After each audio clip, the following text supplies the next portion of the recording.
Boker Tov Rabotai, ce soir c'est la Iloula de notre maître Rabbi Mordechai Eliyahu. C'est un des grands de la génération.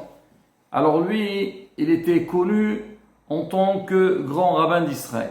C'est quand on parle avec les gens, ils disent lui, on l'a connu, c'est le grand rabbin d'Israël. Mais Bémet Rabotai, on va essayer d'amener quelques témoignages sur lui et on va voir qu'en fait, il n'y avait pas que le côté Torah, qu'il était géant dans la Torah, mais il était aussi un grand Mekoubal. On va voir des histoires, et aussi au niveau de sa conduite, alors au niveau des Midot. Alors on témoignait beaucoup de personnes, que ce soit des rabbinim ou donc le public qu'il a côtoyé. Ils parlent, ils disent sa manière de se conduire, le respect d'autrui, c'était quelque chose d'inimaginable. Alors moi, pour commencer, je vais raconter des histoires. Après, on parlera de lui-même. Alors, beaucoup disent que Rabbi Mordechai Eliyahu, il avait un grand contact avec Baba Saleh, et Baba Saleh l'amenait beaucoup, au point qu'on raconte que le Baba Saleh il pensait amener le Mashiach avec lui. Bon, on va commencer par une histoire.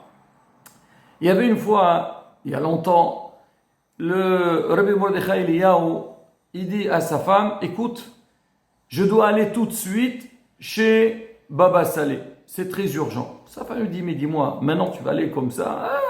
À l'époque, c'est pas comme aujourd'hui. Aujourd'hui, tu prends la voiture, ou sinon, il y a les moyens de transport. En 1 heure, 2 heures de temps, tu es à destination, tu fais ce que tu as à faire. Mais là, c'est pas évident. Lui, il était à Yerushalayim. Il devait aller jusqu'à Ramleh, et de Ramleh, aller jusqu'à Netivot. Et on imagine, Tahana Merkazit, après un bus pour arriver jusqu'au Rav. Et c'était tard. Il lui dit, écoute, non, il faut que j'aille tout de suite. Très bien. Alors il s'organise et il fait le nécessaire. Et il arrive à la maison de Baba Saleh. À peine il arrive, il voit la femme de Baba Saleh. Elle lui dit, écoute, est-ce que tu peux faire quelque chose? Ça fait 4 jours que Baba Saleh, il jeûne. On lui a demandé de manger quelque chose. Il ne veut pas. C'est vrai que lui faisait, on disait avant, il faisait ce qu'on appelle Tzom Afsaka, jeûner de dimanche, de samedi soir jusqu'à vendredi après-midi.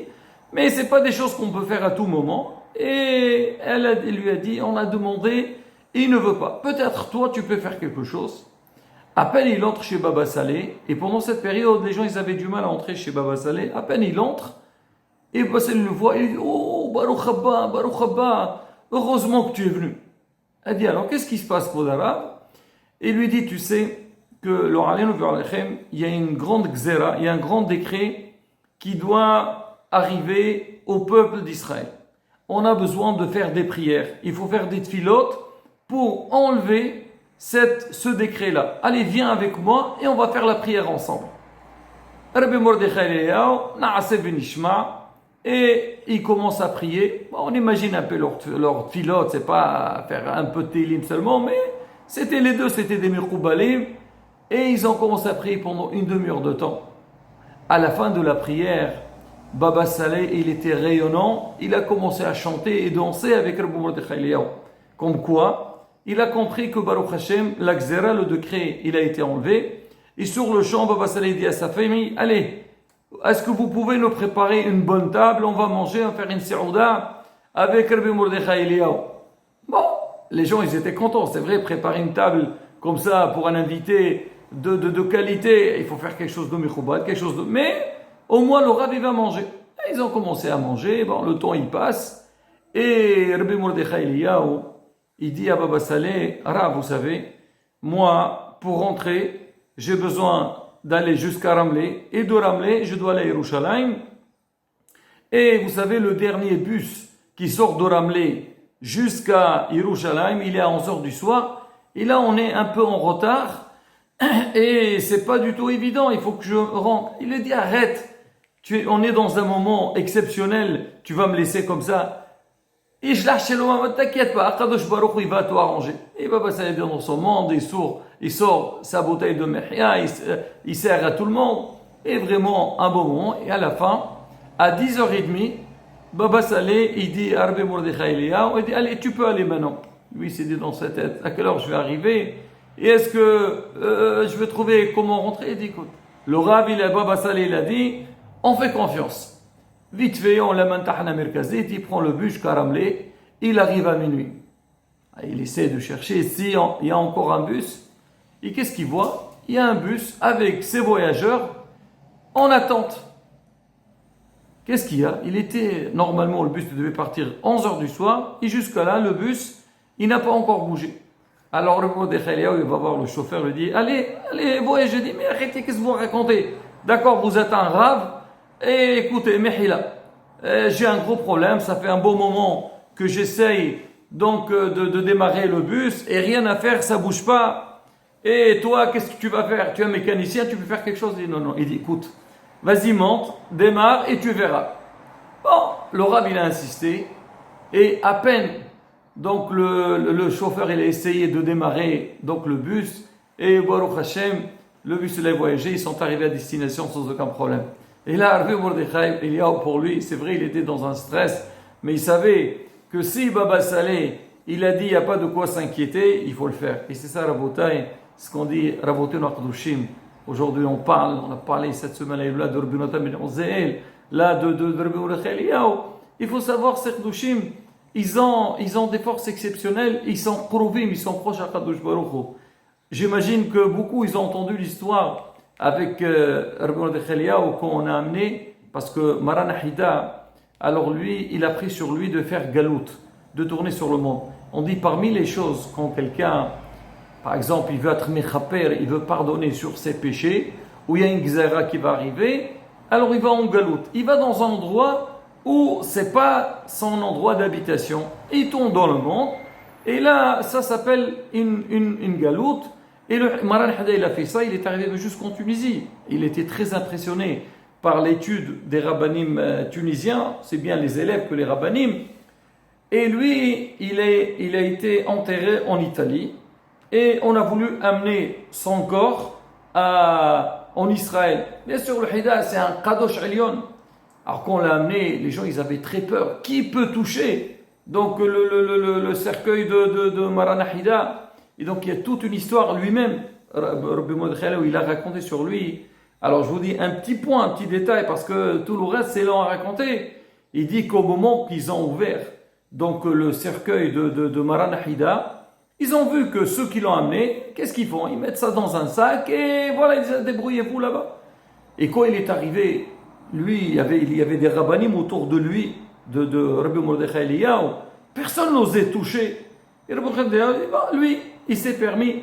Alors quand il a vu, il a dit à Maran Hida, il a dit, Rav, moi je ne sais rien faire. S'il vous plaît, faites le nécessaire. À peine il a mis sa main, il dit qu'il y a eu un grand bruit qu'il est sorti. Tous les rabbinés qui étaient autour, ils se sont évanouis, sont tombés par terre.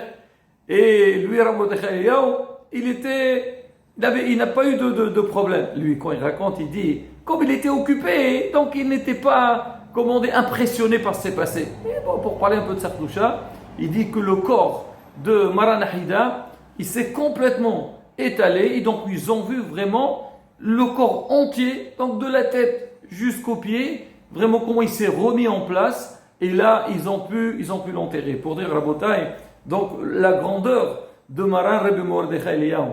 Alors il raconte, il y avait un moshav, un endroit en Israël, et là-bas il devait construire un mikvé. C'est aujourd'hui la mitzvah, et ils avaient du mal à avoir de l'eau. Il n'y avait pas, parce qu'il y a des halachot, donc l'eau avec laquelle on construit. Et il était très angoissé, il ne savait pas quoi faire. Alors ils avaient fait une solution, mais cette solution, ils ont congelé de l'eau. Bon, il y a tout un système à faire, mais ça n'a pas marché. Il est parti voir le Rav Mordechai Eliyahu, il lui a dit, Kvodarav, nous on est dans un moshav. Et c'est le seul mikvé qu'on va avoir. On a un problème pour le faire. Comment on fait? Vous savez, un moshav, il a besoin. Comment? Surtout les femmes, ils ont besoin. Comment on fait? Il n'y a pas, on est en été, il n'y a pas d'eau. Rabbi Mordechai, il a dit, on ne t'inquiète pas. Be'ezrat Hashem, toute la période qui va venir, vous n'allez pas avoir besoin du mikvé, vous serez tranquille. L'autre, il était étonné, il dit quoi? Hazvi Shalom, on va transgresser cette mitzvah, on n'a pas besoin du mikvé, quoi, on ne va pas faire la mitzvah. Qu'est-ce qui s'est avéré? Il s'est avéré que toutes les femmes, donc de ce moshav-là, de cet endroit-là, ils sont tombés enceintes pendant cette période et aucune n'a eu besoin d'aller faire son mikvé.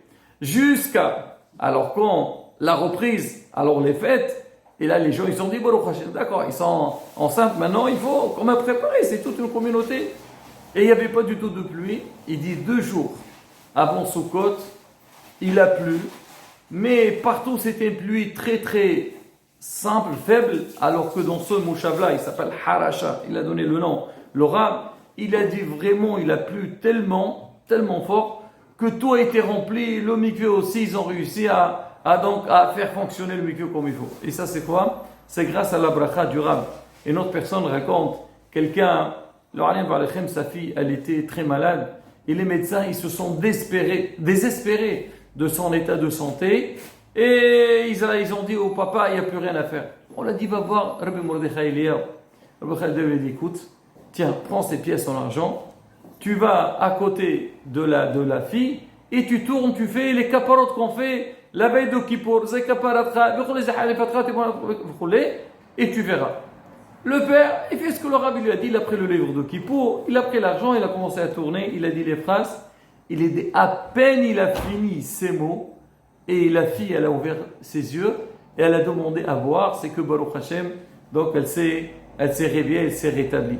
Alors on dit que le Rav Mordechai Eliyahu, il travaillait beaucoup sur le Inyan, Ahavat Israël, l'amour d'Israël et le respect de prochain.